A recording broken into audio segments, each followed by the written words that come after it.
Kakakmu pernah kembali.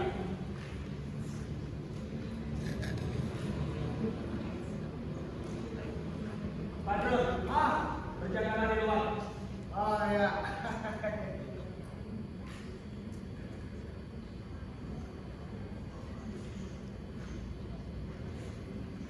Kalau kakakmu pernah kembali, tentu ada rahasia baru. Kau masih ingat Makmur? Tiwa padang batu negeri jauh. Itu sangat menceritakan kami. Dan dengan kejadian itu, ibu terus saja menangis.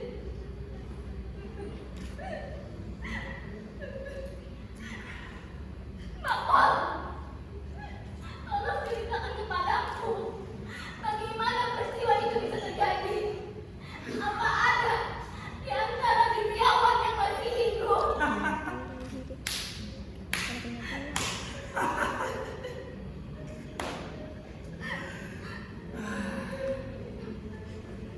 Adaria, kau tak perlu bertanya berapa jumlah gerilyawan yang menjadi mayat. Dan soal korban baik berbentuk luka-luka ataupun menjadi mayat, sudah sewajarnya dalam perang. Nah, kalau kakakmu belum pernah kembali, untuk apa pula kau bertanya? Tapi kakakku, Kalau kakakmu mati, Republik akan mengatakannya seorang pahlawan. Itu seandainya Republik yang menang, Adaria. Tapi dengan melihat tugas dan tikus-tikus itu dalam pertempuran padang batu, dan melihat Ramo, hanya cacing-cacing yang bergembira, Adaria. kakakku mati, Makmur. Kemusnahan gerilyawan itu cukup wajar. Mereka yang selama ini berperang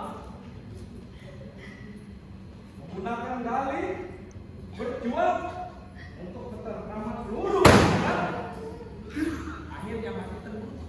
Jangan mati kalau terbunuh mayatnya. Kakakmu yang tolong. Kau bijaksana. Dengan membunuh seorang kakak kandung. Kau ingin tahu siapa pembunuh itu? Kau tahu siapa Hasan Basri dan siapa Haji Abrani?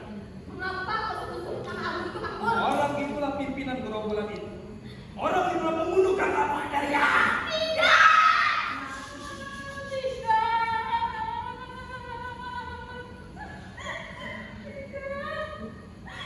Kesalahan ini bukan teruntuk pada orang lain, Makmur.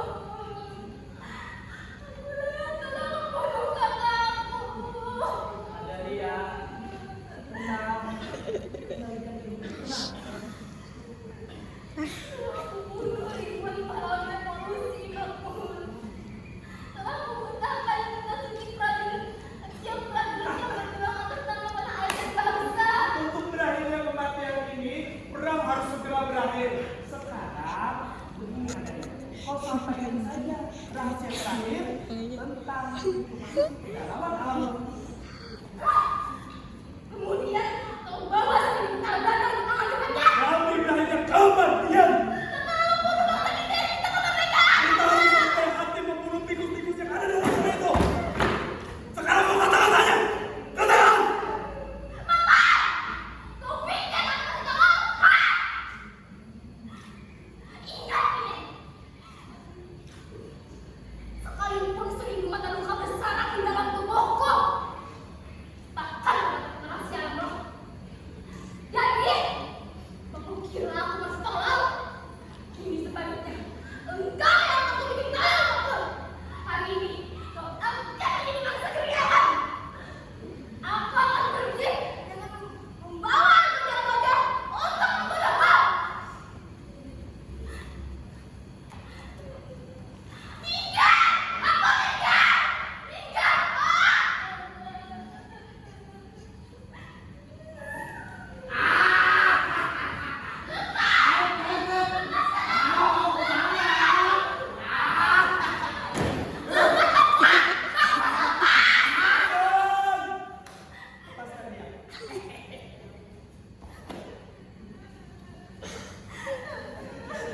Tadi pada jaga.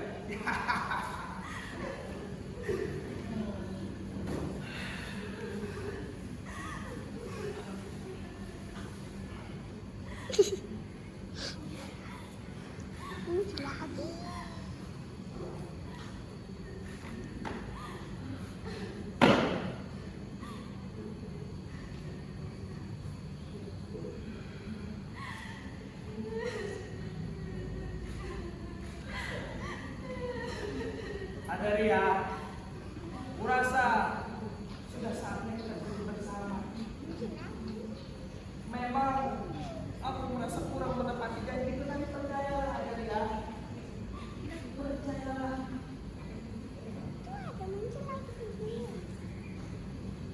Rumah untuk kita berdua sudah sedia di kota. Rumah itu adalah hasil jasa baikmu dalam bantuan kau membongkar rahasia padang batu dan durian.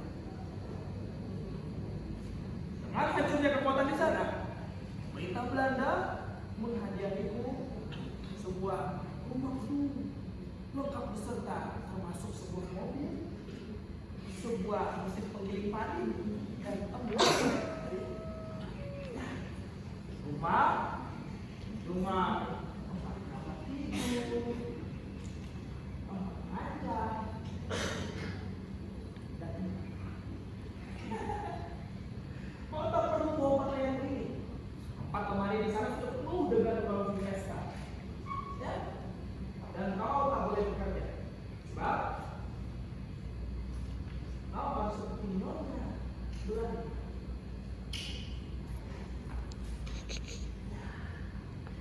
Karena telah disediakan pula 4 orang babu yang tugasnya mencuci piring, membersihkan ruang makan dan kamar-kamar lainnya. Ya, ada 2 orang lagi yang tugasnya di kebun bunga, di pekarangan, serta seorang lagi sebagai supir yang bisa mengantar kita kemana saja. Ayo kita berjuang, mari. Kau bimbang sayang,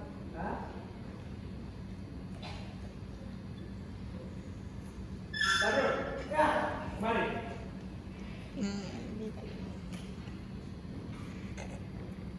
Hari ini juga kita ke Banjarmasin. Ada lihat ini.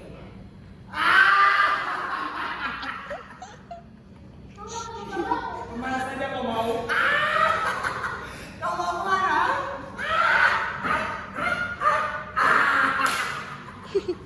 Kau mau ke Mars, Neptunus, bulan, bintang, atau mau yang ketujuh? Aku ingin sekali ke Banjarmasin, Makmur.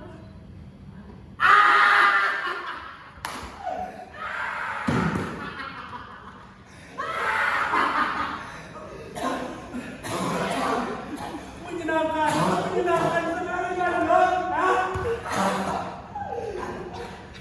Lucu sekali. Seorang wanita cantik dengan wajah seperti bulan purnama hanya mau ke Banjarmasin.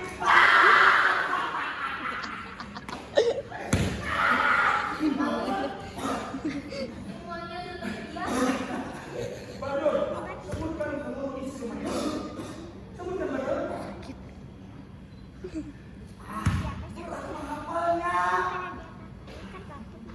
Sebutkan di antaranya saja, Badul.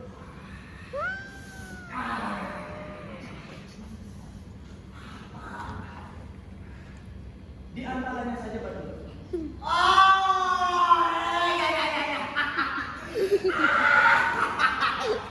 Ya, yang ku ingat ada 4 sepeda, 4 kamar, 4 ranjang, 4 kasur dan 4 mobil. 4 mobil? Untuk apa? Bukan. Maksud saya 4 kamar kecil dan 4 perempuan. 4 perempuan?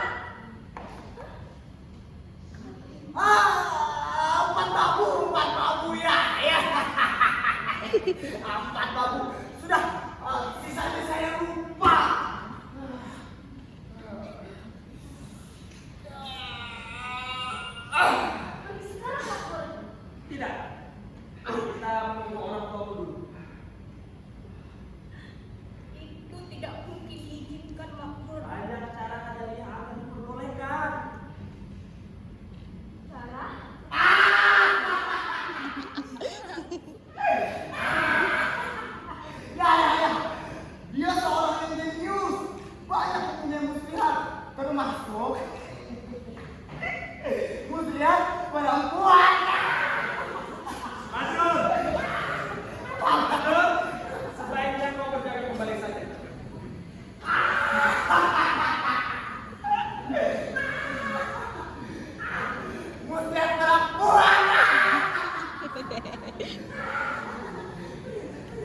lagi sih. Tuh muncul lagi.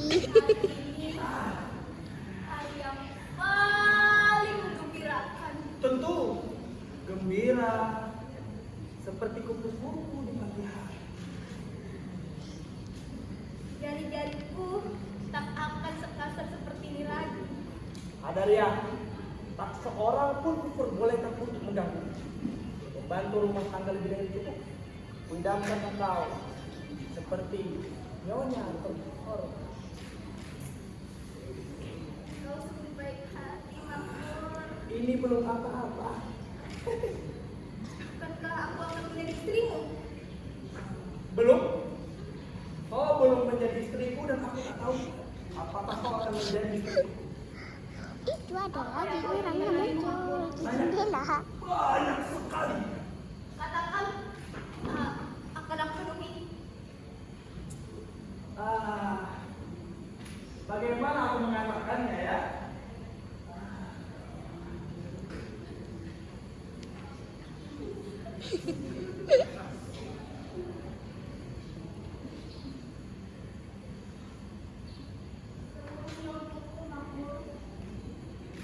Ya. Aduh, aku belum yakin. Makmur, di rumah ini hanya ada kita berdua. Dan katakan apa yang kamu dan sayang. Mari, ayo.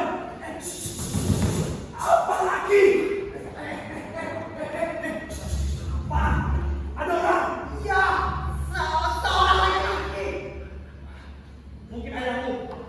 Ini adalah kesempatan yang baik untuk kita berdua. Diperbolehkan atau tidak? Bukan rintangan begitu. Tapi hari masih pagi, Makmur. Tak mungkin ayah pulang. Coba kau tengok keluar. Mungkin saja orang lain.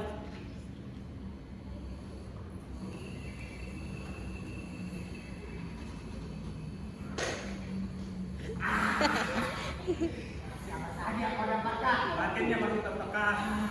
Kalau begitu berarti kita harus mencari jalan Ya, lain. tentu saja. Makmur! Oh, orang itu bukan ayahku. Bukan pula orang lain. Orang itu kakak kandungku. Kakakmu? Dia masih hidup. Kakak masih hidup. Nah, kebetulan. Cara ini sudah terungkap. Kebetulan sekali. Ya, Adelia. Aku ingin tahu seluk-beluk perjuangan dengan bahan dari kakakmu adalah bahan yang lengkap bagi komunitas Belanda yang berarti akhir bagi kaum pemberontak. Tidak. Jangan kau lakukan tindakan seperti itu. Cepat pergi. Ayo, mau pergi. Ya, kami akan segera pergi. Kau garis-garis Belanda sudah banyak sekali. Bukan begitu, Badrun? Ya. Ada kawan dari Belanda. Jangan seperti itu. Kalian pergilah dulu. Dan aku berjanji akan mendapatkan rahasia Allah. Apa bro? Masih apa bro? Ya, rahasia Allah. Semuanya tentang Allah. Termasuk tentang pimpinan ya? Segalanya termasuk hal-hal yang mendetai. Percayalah, mohon. Kakakku sebentar lagi akan sampai. Cepat tinggalkan tempat ini. Dan besok datanglah kembali, Makmur. Besok adalah hari tugas untuk melaporkan ke Banjarmasin. Hari ini juga harus beres. Tidak, tidak. Kalian tidak boleh bertemu dengan kakakku. Tidak boleh mengapa. Dengan hormat, Makmur. Jangan. Dengan hormat Adelia izinkan. Kau akan Belanda, Makmur. Kami mau musuhku. Aku tak ingin kalian terbunuhan. Ayo, segera pergi. Kami bukan kambing. Hormati kami sedikit.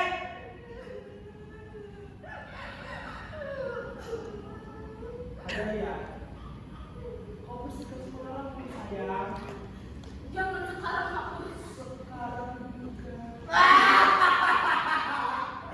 Luar biasa. Luar biasa. Itu tidak mungkin. Mengapa tidak? Ya, mengapa tidak?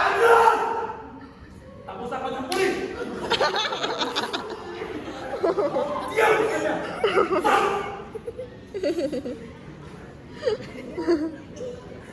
Aduh.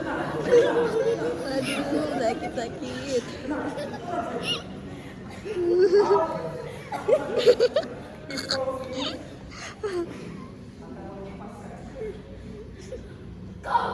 Kau udah membunuh aku.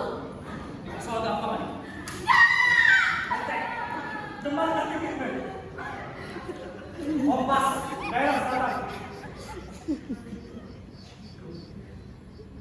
Merdeka, merdeka.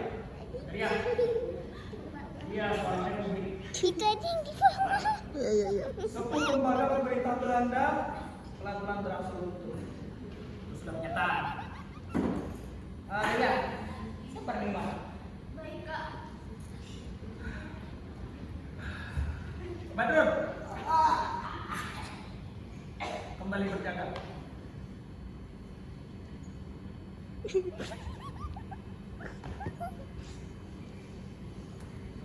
Kau tidak usah ragu. Pasti Siapa nangis tahu lagi. setiap detik pendirian manusia bisa berubah. Ya. Manusia itu layak kawan. Kenyataan. Ya, bahkan kehati-hatian kita arahkan kepada sanak saudara dan juga tetangga. Tahu sendiri bagaimana Hasan Basri menjadi kuat. Kalau baik dan Hasan Basri. Dia tidak dapat bertahan lebih dari 5 menit sebab ada 1000 mata-mata yang menggiring.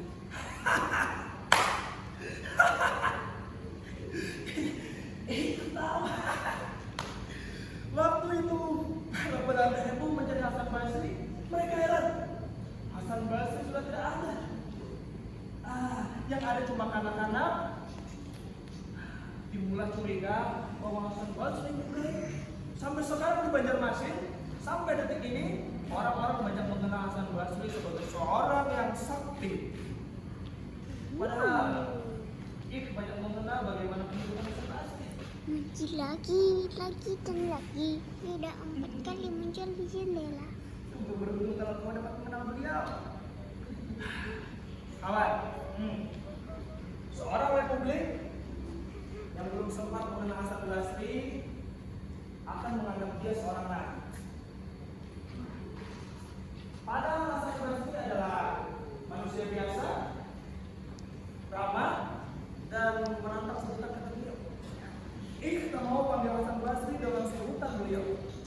Dia manusia biasa, lembut dan suka tersenyum. Dan otaknya sama saja. Nah, dan soal keberanian sama saja. Apa yang dibanggakan? Kalau tidak salah kalau kita menganggap Hasan Basri sebagai kawan. Tapi ada yang tidak aku suka. Apa itu? Sikap dan cara berbicara. Kawan, orang-orang Belanda suka kepada orang-orang yang disukai Belanda. Tidak, sama sekali tidak. Maksudku, orang-orang Belanda sangat membenci orang-orang republik yang intelektual.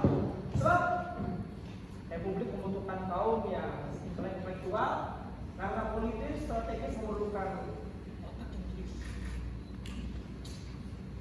Ya. Dan soal perang tidak hanya tentang peluru dan mesin.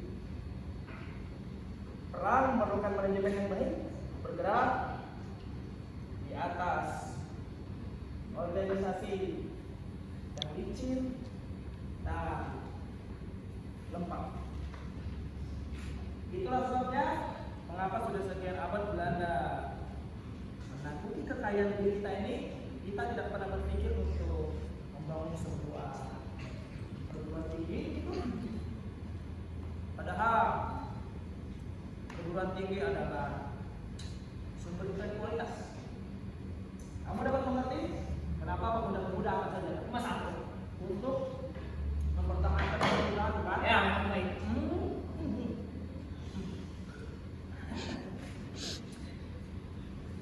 Dan cuma sampai di situ dan diketahui rakyat. Kenapa demikian? Karena cuma sampai di situ nilai perang yang dipandangkan nilai kita ini.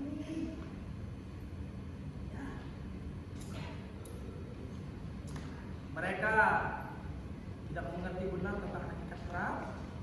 Mereka tidak mengerti aspirasi, politisi, dan strategis. Mereka cuma tahu tugas rakyat berkelahi dan berkelahi. Padahal berapa banyak darah yang terbuang? Berapa banyak harta rakyat yang terbuang? Disinilah kesalahan mereka. Mereka bukan seorang leader yang baik. Pengetahuan luar negeri yang setiap detik berubah-ubah itu dan itu dengan cermat. Padahal banyak cara untuk merebut kemerdekaan dengan perdamaian baik. Kawan, otak politikus ambil peranan penting di dalam medan. Udah berapa menit? 2 menit. Jika saja pimpinan MI ini benar-benar seorang yang politikus, jenius dan bijaksana, maka proklamasi 1745 tidak akan disertai kelas ataupun tumpahan darah. Kita terpaksa menangis melihat sudah mati sia-sia. Banyak cara agar merebut kemerdekaan tanpa adanya kematian. Cara yang baik yang berkelahi. Lalu bagaimana kalau jatuhnya bom atom seperti di Hiroshima? Apakah sempat granat yang dipegangmu itu kau lemparkan ke pesawat dan terhentikan?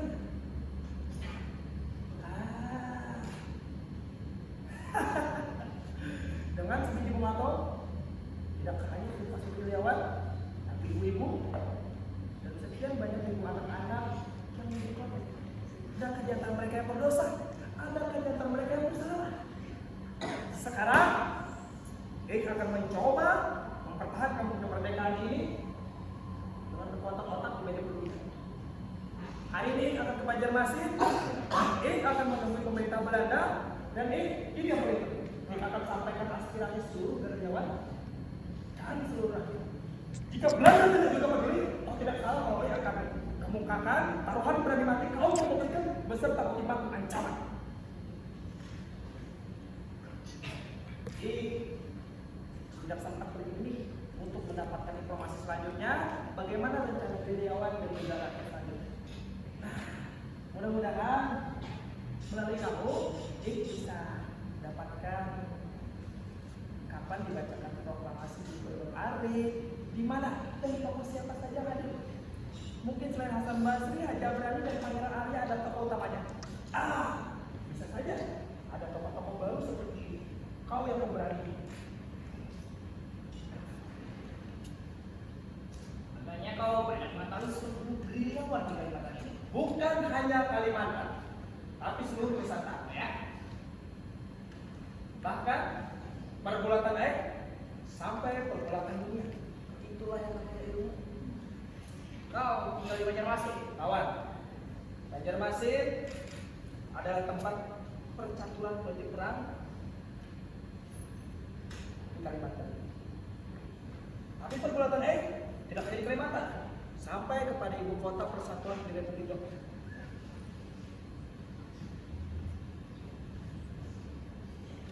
Sepertinya kamu akan ke pedalaman lagi. Ya, selalu ketemu apa dan ibu aku rasa waktunya tidak sejuk. Kak, ibu dan abah ada di Oh ya, sana. baik. Aku pulang dulu dan nanti ya sini mata. Silakan minum. Panggil teman. Benar. Tahu Kak.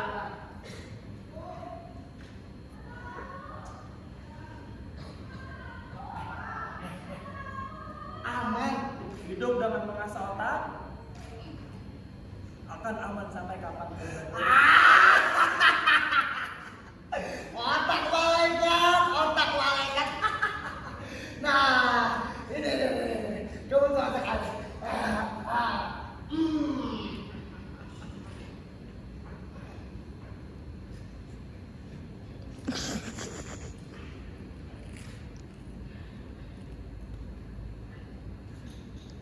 Ada dia? Oh, kenapa?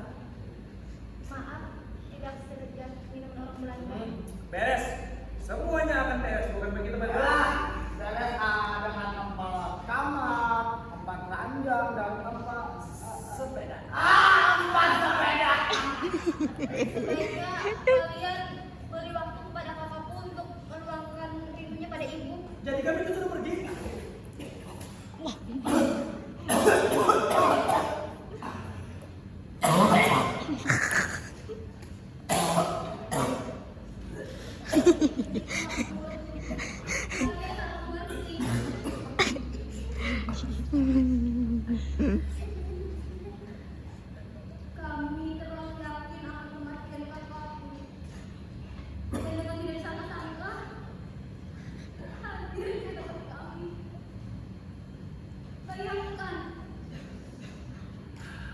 Adelia.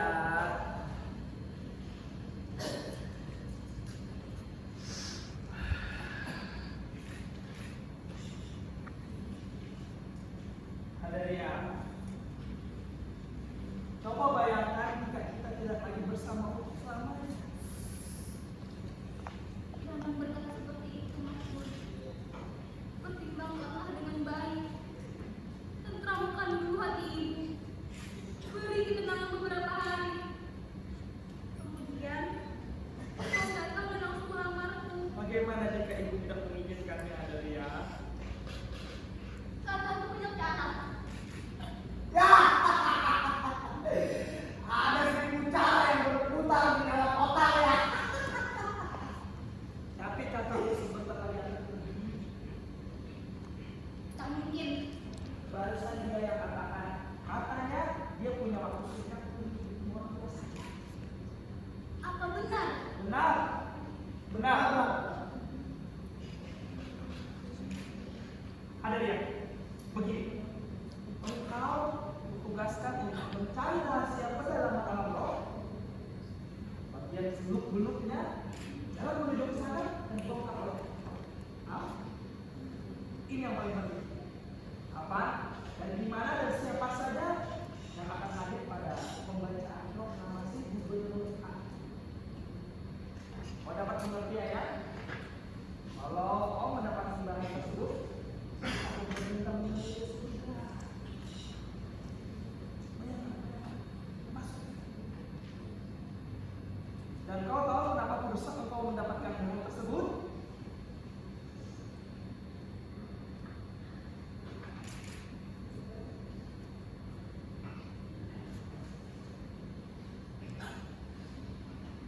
Ya, dengan lapang hati, jadilah kita sepanjang hati dengan membayar puasa. Berhati serupa lalu rapi wajibnya.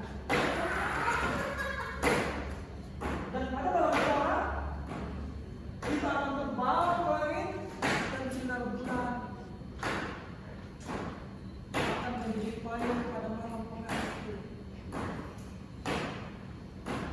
Kau dapat mengerti belum? Berapa putra putri Belanda yang berburu sampai dipepaskan di tanah begini?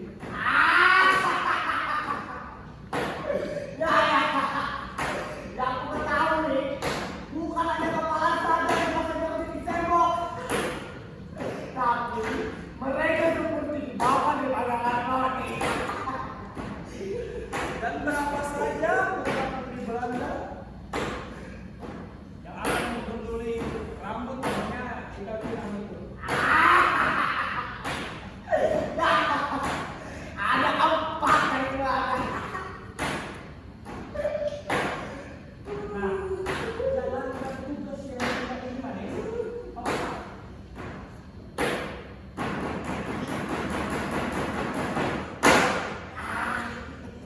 Adelia, kurasa kami terlalu lama di sini. Cukup baru.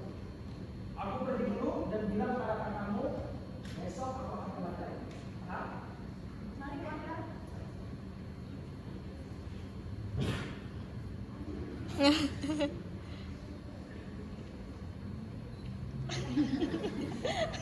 Baik. Badut.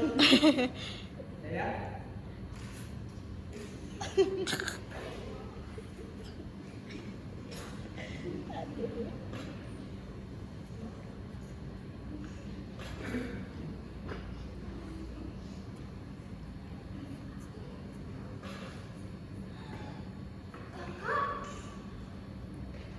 Cepat, aku berdiri. Mana aku bilang Hmm. Baru saja, Kak. Mungkin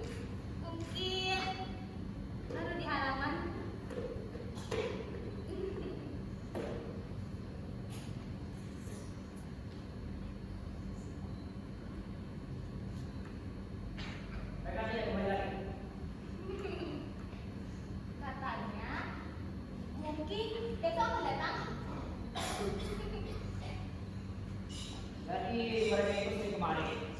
Baru sekali orang itu datang kemari, Kak. Ya. Apa ibu mengenalnya? Kurasa tidak, tapi mungkin juga benar. Kau? Aku? Aku seorang perempuan, Kak. Sedangkan adat kan tidak mengizinkan. Ada apa?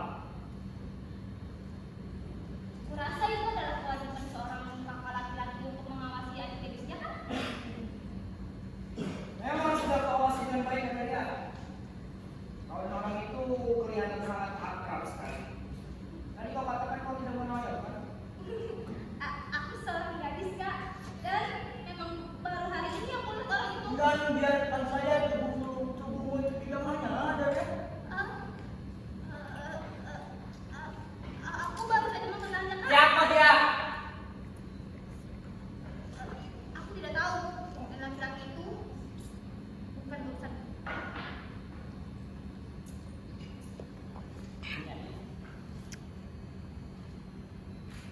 Kau adalah seorang perempuan dan dia adalah laki-laki. Jadi apa salahnya sih jika terjadi sebuah keintiman? Kau perasaan cinta barangkali? Memang, Kak. Laki-laki itu sedang jatuh cinta. Begitu dia adalah lelaki yang hebat. Tapi aku tidak percaya. Mungkin dugaanmu saja kalau dia yang jatuh cinta. Aku masih juga kalau kau yang mencintai dia. Baru sekarang menemukan saudara yang bijaksana. Emang Kak, apa?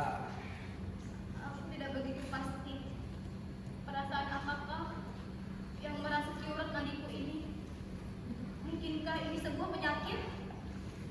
Atau tidak cocok disebut cinta? Sebuah penyakit. Aduh, tadi jatuh cinta. Maka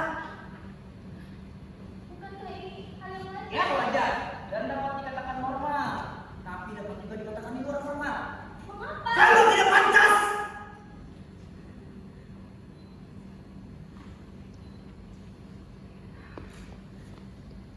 Kalau kau yang mencintai lelaki itu, nah itu memang pantas. Tapi kalau kau berhasrat untuk menyatakan cinta dengannya, itu sungguh di luar jangkauannya. Terlalu pendek jarak itu apabila antara langit dan bumi. Jelas apabila jarak itu berkisar antara negara kita dan Hollandia. Jarak itu semakin hari kian mendekat, Kak. Melalui bisikan di telingaku. Apa? Bisikan mesra, suara cinta. Kemudian kau jawab, wah kemana saja? Gitu kan? Kak Jahri!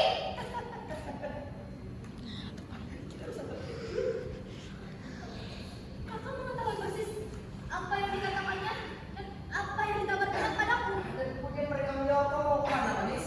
Ke bulan, ke bintang, Mars, Venus, atau langit ketujuh, gitu kan? Persis seperti yang dikabarkannya padaku. Bagaimana kakak bisa mengetahui itu? Ada ya, cepat semua lelaki memang seperti itu. Nah, sekarang kau terus terang saja padaku. Sudah sejauh mana? Nah, kau tidak bisa malu-malu untuk mengatakan sudah sejauh mana, sebab lelaki itu sama halnya dengan aku. Keduanya memiliki kehendak dan kelaki-lakian yang sama, ya. Ayo, Apa yang kakak maksudkan? dapat kebahagiaan yang nyata sudah berapa kali ibu terkembali. Itu bukan urusan aku. Dan bukan pula urusan perempuan, tapi urusan orang yang menjadi saudara kandungmu, kamu ngerti? Sekarang kakak tahu. Oh, jadi sudah jelas kalau yang memberikannya hanya sebatas perasaan saja. Apakah seperti itu yang merupakan perwujudan cinta setia, kalian? Kakak menghendaki agar seluruh perawan itu diserahkan kepadanya tanpa melalui pernikahan, Kak. Ayo, jauh lebih gawat, krisis moral. Kalau begitu, ada cara lain sebelum aku berani punya kekawatan, Kak. Memang cara pernikahan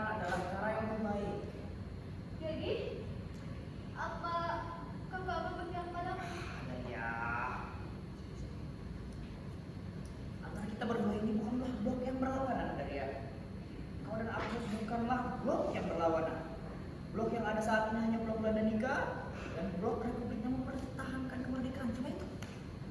Pihak-pihak yang memaksudkan adalah apakah kakak akan berpihak kepadaku jika seandainya aku kawin dengan laki-laki itu, Kak? Kawinan seperti itu memang cara yang preventif dalam bersisi moral. Jelas kalau begitu. Kakak tidak menyetujui perkawinan.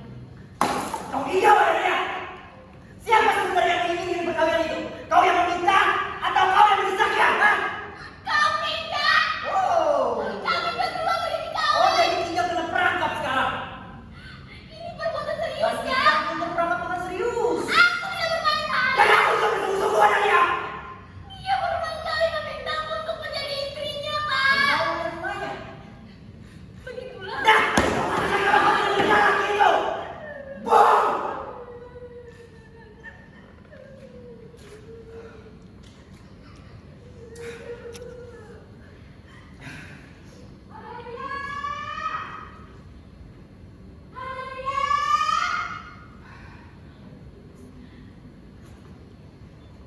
Astagfirullahaladzim! Kau kira aku tidak masak? Ternyata dia punya tidak masak. Apa yang maksudnya? Kau bikin aku seorang tetangga? Ayo masak! Ntar saya ayam, bayar kamu!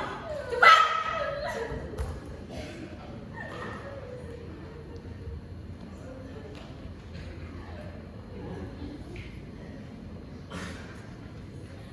Akhirnya kau kembali juga. Abah, apa yang abah perbuat di dalam? Abang seperti orang sinting saja. Dia berkeinginan untuk menjadi orang purba. Setiap habis kerja, dipakainya pakaian kuno. Dikatakannya pakaian raja-raja. Siang malam seperti orang gila. Persoalan apa yang mengganggu jiwa abang, Bu? Dia membenci gerilyawan. Dia sekaligus mengutuk peperangan. Dengan perang yang disebabkan oleh gerilyawan, menurutnya merusak kemerdekaan. Ucapan ucapan seperti itu akan membahayakan diri abah sendiri. Sebab nanti abah akan dituduh anti republik dan mata-mata. Sudah dewasa ini, kami disuruh untuk menumpas habis semua mata-mata. Sekalipun mata-mata itu adalah saudara kandung dan orang tua sekalipun. Tapi abang punya seorang mata-mata. Kerjanya tiap hari hanya di sawah. Bukankah seorang mata-mata itu berhubungan langsung dengan orang Belanda? Itu benar. Nah, sedang abahmu belum pernah sekali melihat orang Belanda. Sikap abah sangat merugikan, Bu. Bahkan melanggar nanti perjuangan. Dan daripada orang lain yang mengakui yang lebih baik, aku sendiri yang menyebabkan. Abahmu bukannya seorang mata-mata. Dia hanya tidak setuju adanya peperangan. Apa bedanya tidak setuju dengan peperangan dengan membiarkan Belanda menjajah kita? Apa bedanya? Semuanya mengartikan hal yang sama, Bu. Itu sama halnya dengan mata-mata Belanda yang sikap pasif. Sudah peraturan Belanda memperbolehkan untuk dibunuh setiap mata-mata tanpa memandang bulu. Hei, anak tolol! Kenapa kerjamu melawan sundal? Suka sekali mencampur urusan orang tua. Sudah dimana ayam itu? Dari tadi, ayam itu belum ditangkap, Bu. Astaga! Kenapa tidak tahu aja? Apa kerjamu? Aduh, itu, Bu. Katamu lambat, kamu! Apa lagi?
Enteng dan enteng.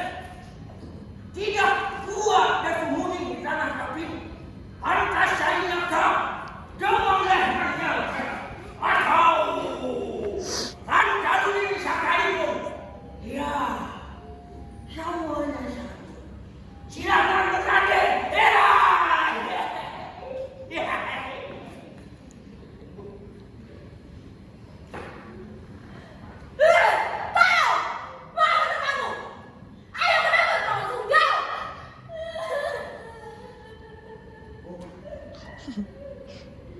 Janganlah ibu minta kita jagain dengan kata-kata seperti itu. Jangan minta dengan kata-kata tolong, kawan Sunda. Marahnya mati saja tidak usah dimaki. Oh, nanti kalau ibu jadi maki seperti itu nanti hadir yang menjadi perempuan yang buruk. Ya, Bu. Ucapan seorang ibu itu akan mempengaruhi sikap seorang anak. Memang kata-kata seorang ibu akan membentuk sikap seorang anak. Surga ada tentang laki ibu itu. Kenapa sih abang seperti itu?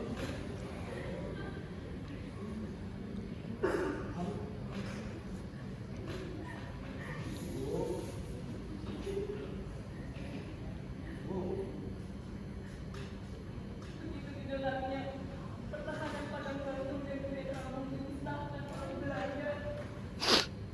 Benar saja, engkau menjadi pendiam. Beberapa bulan lamanya, ia tidak menghiraukan tetangga, sawah dan masjid. Dari sikapnya yang begitu kasar, terasa di telah mulut yang hadir dalam perasaannya. Sambil hari-harinya menyebut namanya. Ibu masih ingat betapa kau dulu berjanji abang, mengatakan abang tidak menyukaimu. Tapi ibu lebih tahu bagaimana perasaan abang sebenarnya. Abang begitu hebat dan kasih sayangnya, sehingga kau merasa abang tidak menyukai. Tidak. Karena kematian abang berarti masa berhenti. Aku bisa kau mati. Ya, begitulah. Beberapa bulan lamanya, abang menjadi pendiam. Tapi ketika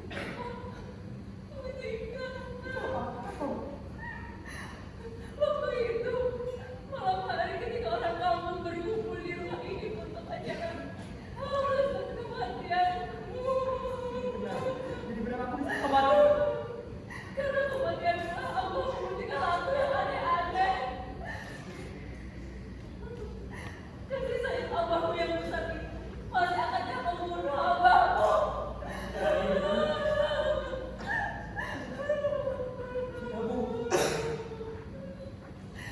Akibat dari berita kematian, abangmu semakin membenci pada peperangan.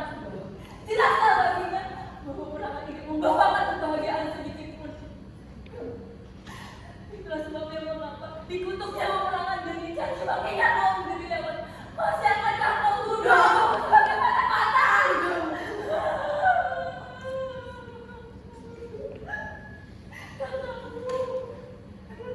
Kamu tidak tahu sebabnya dulu. Setelah ikut ke sana, saudara atau saudara kamu sendiri.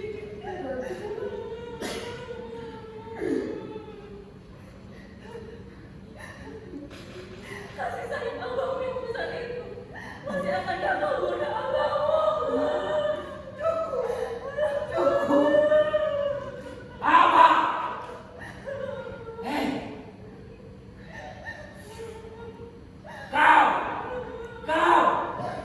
Kau pasti mengejekku.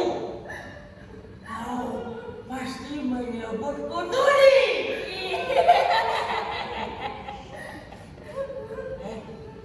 Ayo mengaku.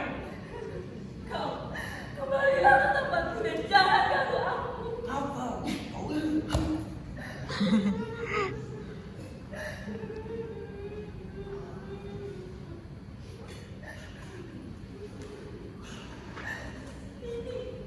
Ini si Jari anak kita. Ini Jari anak kita. Iya, aku sudah tahu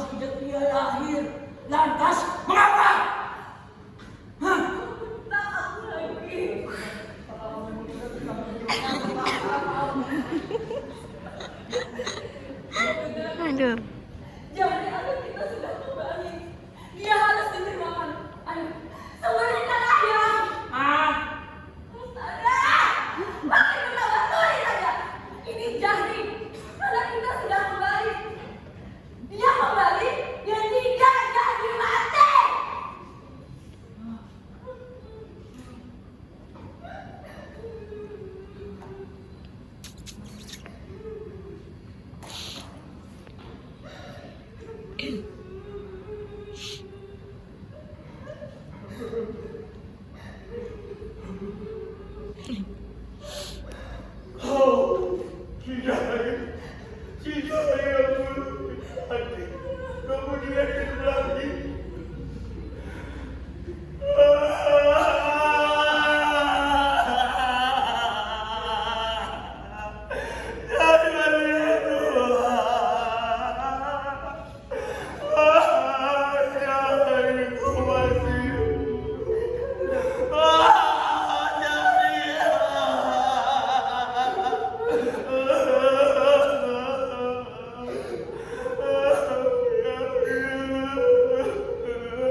Masih akan kamu tinggalkan Abah dan ibumu. Apa? Ini Jahri, anak kita. Iya, mengapa? Dia akan meneruskan perjalanannya. Perjuangan! Apa itu perjuangan? Perjuangan itu apa? Ayo mulai lagi. Biasanya Hei! Jangan coba kau membela dia. Dengarkanlah aku. Kau tahu apa itu perjuangan? Segala perbuatan tanpa dilandasi rasa aman dan tentram tidak akan ada kemerdekaan itu. Begitu pula perbuatan yang dilandasi oleh darah dan perang, maka kemerdekaan itu hampa melulu. Oh.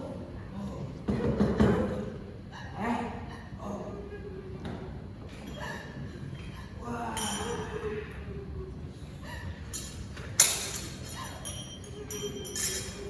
Nanda! Ya, Jadi.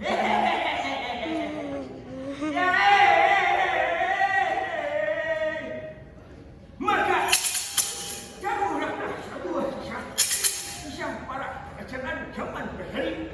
Raja lawan pangeran Wadwa, kebuhan bangsawan.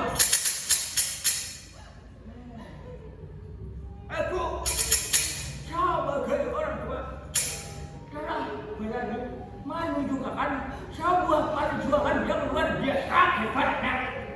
Kalau,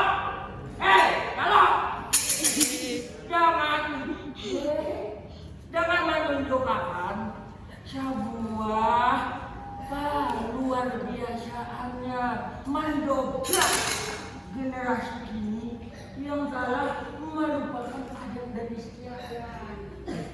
Dan kamu mau tahu itu?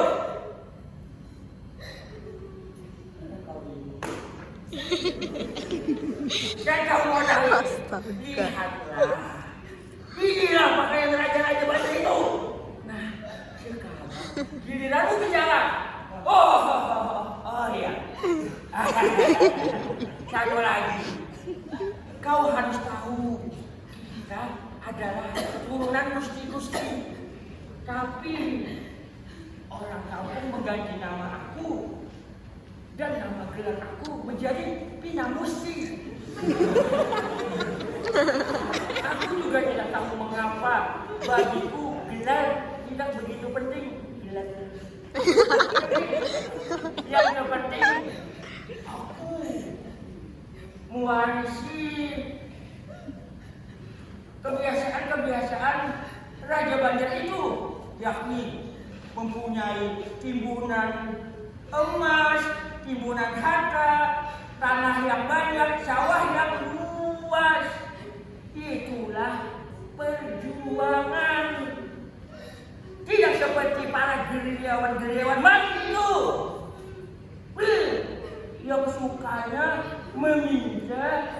meminta. Kau harus membuang kebiasaan kepengelusan. Seperti kau jadi anak Bina Musti. Coba jawab. Sekarang dia bicara. Kau tak boleh menjawab. Aku bertanya, karena aku bisa menjawab. Itu saja. Sekarang giliranmu. Taruh dulu.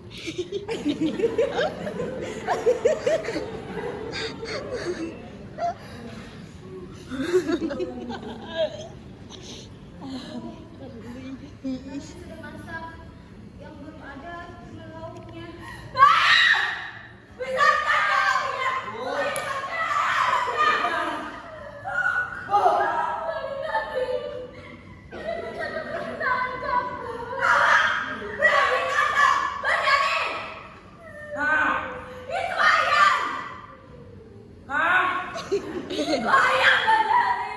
Itu ayam. Hah?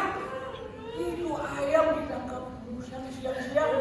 Tidak benar kalau musang makan ayam siang-siang. Sama saja kau mengatakan ayam makan musang malam-malam. Muslihatmu ini sangat luar biasa.